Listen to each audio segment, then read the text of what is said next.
අයිබෝවන් ළමයි අදත් තවත් අලුත් ටොපික් එකක් ගැන කතා කරන්න ඕන කියලා හිතුණා අද වීඩියෝ එකකින්. මම හිතනවා මේකත් ඔයාලට ගොඩක් වැදගත් වෙයි. සමහර විට සමහර අයට මේ මම කතා කරන්න යන දේ ගැන අත්දැකීම් ඇති. එහෙම නැති කෙනෙක් මේ වීඩියෝ එක බලනවා නම් ඉස්සරහදී කෙනෙක්ට මේක ප්‍රයෝජනවත් වෙයි කියලා මම හිතනවා. ඉතින් අද වීඩියෝ එකෙන් අපි කතා කරමු ඔයා හොටෙල් එකක නැවතිලා ඉන්න අතරතුර ඔයාගේ මොනවා හරි වටින කියන දෙයක් නැති වුණොත් එහෙම නැත්නම් ඔයා අතින් මොනවා හරි මගහැරිලා ගිහිල්ලා තිබුණොත් හොටෙල් එකේදී ඒක කොහොමද ආපහු ගන්න? ඒක ගන්න ඔයා මොනවද කරන්න ඕන? මොකද්ද ඒකට තියෙන ෆලෝ කරන්න ඕනේ ප්‍රොසීජර් එක කියලා තමයි අද වීඩියෝ එකෙන් මම කතා කරන්න යන්නේ. ඉතින් දිගට වීඩියෝ එකත් එක්ක ඉන්න කියලා ඔයාලා හැමෝටම ආරාධනා කරනවා. ඉතින් මේ වගේ ඔයාගේ මොනවා හරි වටින කියන බඩු බාහිර ආදී දෙයක් නැති වෙලා තියෙනවා නම් එහෙමත් නැත්නම් ඔයාති මොනවා හරි මගේ ඇරිලා තියෙනවා කියලා ඔයාට අඳුරගත්ත පළවෙනි මොහොතේම ඔයා කරන්න ඕන හොටෙල් එක කන්ටැක්ට් කරලා කියන්න ඕන. එහෙම නැත්නම් ඊමේල් එකක් දාන්න ඕන. ඔයාගේ මෙන්න මේ වගේ දෙයක් මෙන්න මේ වගේ කාලය ඇතුළත මම හොටෙල් එකේ හිටියා. මේ රූම් නම්බර් එකේ තමයි හිටියේ. ඉතින් මගේ මේ වගේ දෙයක් නැති වෙලා තියෙනවා මට ඒක ආපහු ගන්න ඕනේ ඒක තියෙනවද කියලා බලන්න කියලා. ඔයා මේ විදිහට ඉන්ෆෝම් කරාට පස්සේ හොටෙල් එකකින් කරන පළවෙනි දේ තමයි බලනවා මේ අදාළ කාලය තුළ මේ වගේ පුද්ගලයෙක් හොටෙල් එකේ හිටියද මේ වගේ රූම් නම්බර් එකක හිටියද සහ මේ වගේ මොනවා හරි දෙයක් නැති වෙලා තියෙනවද කියලා සහ ඒ වගේ දෙයක් ඒ රූම් එකෙන් හම්බ වෙලා තියෙනවද කියලා බලනවා. සාමාන්‍යයෙන් ඔයාගේ මොනවා හරි දෙයක් ඔයා රූම් එකේ දාලා ගිහින් තිබුණොත් ඒක ඊළඟට රූම් එක ඔයා චෙක් අවුට් වුණාට පස්සේ රූම් එක ක්ලීන් කරද්දී ඒක හවුස් කීපින් ඩිපාර්ට්මන්ට් එකට හම්බ වෙනවා. එහෙම මොනවා හරි තිබුණොත්. එහෙම නැත්නම් ඔයා හොටෙල් එකේ ගාඩන් එකේ හරි හොටෙල් එකකින් රූම් එකකින් පිටත තැනකදී හැබැයි හොටෙල් එකේ ඇතුළේ සීමාවෙදී ඔයා මොනවා හරි දෙයක් නැති වෙලා තියෙනවා නම් කාටම හරි ඒක ලැබුණොත් අනිවාර්යෙන් ඒක අදාළ ඩිපාර්ට්මන්ට් එකකට බාර දෙනවා. ඉතින් මෙතනදී හොටෙල් එක කරන පළවෙනි දේ තමයි ඔයා මේ වගේ දෙයක් ඉන්ෆෝම් කරාට පස්සේ මුලින්ම අයිඩෙන්ටිෆයි කරගන්න ඕනේ මේ දේ නැති වෙලා තින්නේ හොටෙල් එක ඇතුළතදීද එහෙම නැත්නම් හොටෙල් එකෙන් පිටත ඔයා මොන හරි වෙනත් තැනකට ගිය වෙලාවක ඔයා පිටත කැමකට යන්න පුළුවන් වෙන මොන හරි තැනක් නරඹන්න යන්න පුළුවන් මේ වගේ අවස්ථාවකදීද නැති වෙලා තියෙන්නේ කියලා පළවෙනියටම අයිඩෙන්ටිෆයි කරගන්න ඕන. මොකද හොටෙල් එක වගේ කියන්නේ හොටෙල් එක ඇතුළතදී ඔයාට සිද්ධ වෙන දේවල් වලට පමණයි. අපි කියමු මේ වගේ දෙයක් නැති වුණ මොනවා හරි ඔයාගේ බඩු බාහිර ආදී දෙයක් ස්ටාෆ් එකට හම්බ වුණා කියලා මෙතෙන්දී ඔයාගේ නැති වෙන දේවල් සම්බන්ධයෙන් වගකීම තියෙන්නේ හවුස් කීපින් ඩිපාර්ට්මන්ට් එකට සහ LP එහෙම නැත්නම් අපි කියනවා loss prevention කියලා. අපි හැමෝම දන්න විදිහට security department එක මේක එක නම් වලින් හඳුන්වන්න පුළුවන්. දැන් ආරක්ෂක අංශයේ ඉන්න නිලධාරීන් යටතේ තමයි මේ දේවල් පරිස්සමට තියලා තියන්නේ. ඒ දෙකල තමයි ඒ ඩිපාර්ට්මන්ට් දෙක තමයි ඒ ඔයාගේ නැතිවුණු බඩු බාහිර ආදී සම්බන්ධයෙන් වගකීම දරන්නේ. ඉතින් මේ විදිහට මොනවා හරි හම්බ වුණාම ඒ කියන ඩිපාර්ට්මන්ට් දෙකට එයාලා මේක වර්ග කරනවා valuable items සහ non valuable items කියලා. මෙතනදී සාමාන්‍යයෙන් අපි valuable item කියන්නේ වටිනාකමින් වැඩි බඩු බාහිර ආදී මොනවා හරි ලැබුණොත් ඒක අපි valuable item එකක් විදිහට වෙන් කරනවා. ඒ වගේ item එකක් සාමාන්‍යයෙන් අවුරුද්දකට වැඩි කාලයක් තියාගෙන බලනවා ඔයා ආපහු ඒක රික්වෙස්ට් කරනවාද කියලා. එහෙම නැත්නම් non valuable කියන්නේ ඊට සාපේක්ෂව සාමාන්‍යයෙන් මිල මුදල් අතින් වටිනාකම අතින් තරමක් අඩු items ඒගොල්ලෝ non valuable items විදිහට වෙන් කරනවා. ඒ දේවල් සාමාන්‍යයෙන් මාස 6ක් වගේ කාලයක් තමයි හොටෙල් එක තියාගෙන බලන්නේ ඔයා රික්වෙස්ට් කරනවාද කියලා. මේ විදිහට ලැබුණු දේවල් ඔයා රික්වෙස්ට් කළොත් ඒ දේවල් ඒ අදාළ ප්‍රොසීජර් එකට බාර දෙන්න හොටෙල් එක හැම වෙලෙම සූදානම්ින් ඉන්නවා. මෙතෙන්දී ඔයා ඒ දේවල් ආපහු ගන්න ෆලෝ කරන්න ඕන ප්‍රොසීජර් එකක් තියෙනවා. පළවෙනි දේ තමයි මම කලින් කිව්වා වගේ ඔයා ඊමේල් එකක් දාන්න ඕනේ. එහෙම නැත්නම් කෝල් කරලා කිව්වත් ආපහු ඔයා ඊමේල් එකකිනුත් මේක දැනුම් දෙන්න ඕන.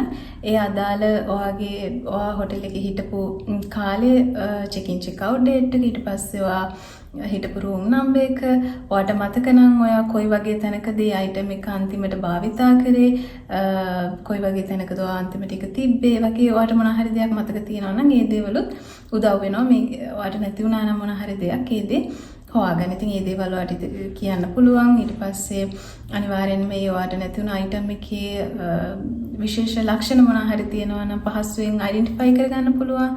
ඒ කියන්නේ ඒකට බ්‍රෑන්ඩ් එකක්, ඊට පස්සේ හැඩයක්, පාටක්, ඒ වගේ දේවල් තියෙනවා නම් ඔයා ඒ දේවල් මෙන්ෂන් කරන්න ඕන. මේ විදිහට හොයාගත්තාම ඔයාට ඒක බාර දෙන ක්‍රම කීපයක් තියෙනවා. පළවෙනි එක තමයි ඔයාටම ආපහු ඇවිල්ලා මේ භාණ්ඩේ කලෙක්ට් කරගන්න පුළුවන් හොටෙල් එකකින්. එහෙම නැත්නම් ඔයා වෙනුවට කෙනෙක් ඔයාට එවන්න පුළුවන්. ඒ එවනකොට ඔයාලා මම කලින් කියපු ඊමේල් එකේ ඒ එන කෙනා, ඔයා වෙනුවට එන කෙනාගේ ඩෙන්ටිටි කාඩ් එකේ ෆොටෝ එකක්, එයාගේ නම, කවුද එන්නේ, ඒ විස්තර ටික එවන්න ඕන.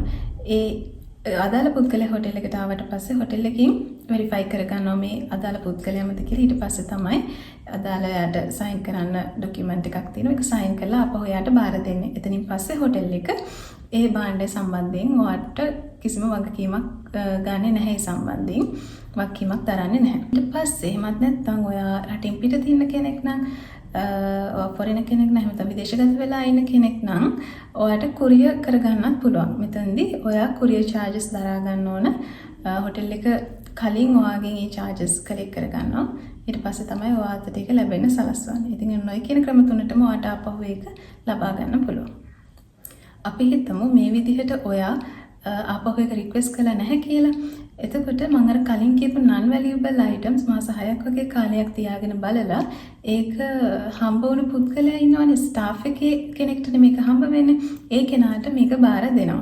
ඒ බාර දෙද්දිත් අදාළ ඩොකියුමන්ට්ස් තියෙනවා. ඒ දේවල් වලට සයින් කරලා තමන්ගේ ඩිපාර්ට්මන්ට් එකේ ඉහළ නිලධාරීන් ඉදිරිපිට ඒ දේවල් සයින් කරලා තමයි බාරගන්නේ. මොකද සමහර අයිටම්ස් තියෙනවනේ ළමයි අද තියෙන ටෙක්නොලොජි එකත් එක්ක කාලයක් ගිහිල්ලා වුණත් අපිට හොයාගන්න පුළුවන් මේ දේ අපේ මොන හරි දෙයක් පාවිච්චි කරනවා නම් කෙනෙක් රටින් පිටත වුණා ට්‍රැක් කරගන්න පුළුවන්. ඒ වගේ අයිටම්ස් තියෙනවා.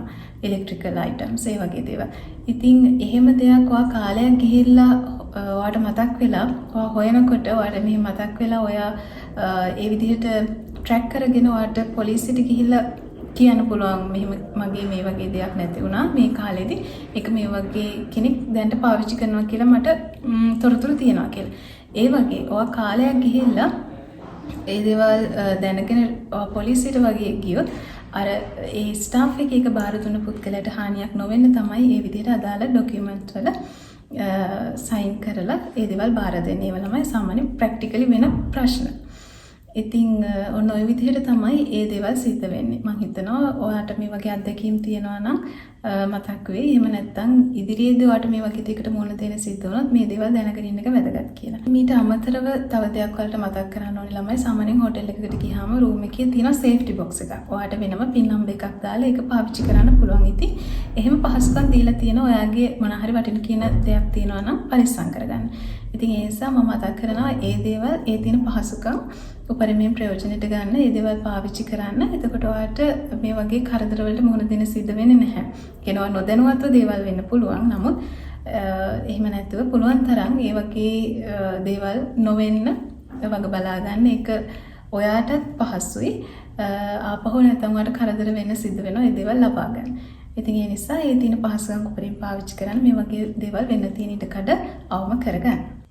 ඉතින් මම හිතනවා අද මේ කතා කරපු දේවලුත් ඔයාලට ගොඩක් වැදගත් වෙයි කියලා. ඉස්සරහා දවසකදී ඔයාලට මේ වගේ දෙයකට මුහුණ දෙන්න සිද්ධ වුණොත්, ඔයාලට මේ වගේ අත්දැකීමක් ලැබුණොත් මේ කියපු දේවල් ඔයාලට ප්‍රයෝජනවත් වෙයි. ඉතින් ඔයාලට හිතනවා නම් මේ වගේ වීඩියෝස් දිගටම බලන්න, තව යාළුවන්ට මේ දේවල් දැනගන්න ෂෙයා කරන්න. ඉතින් channel එක subscribe කරන්න, ඒ වගේම යාළුවන්ටත් බලන්න.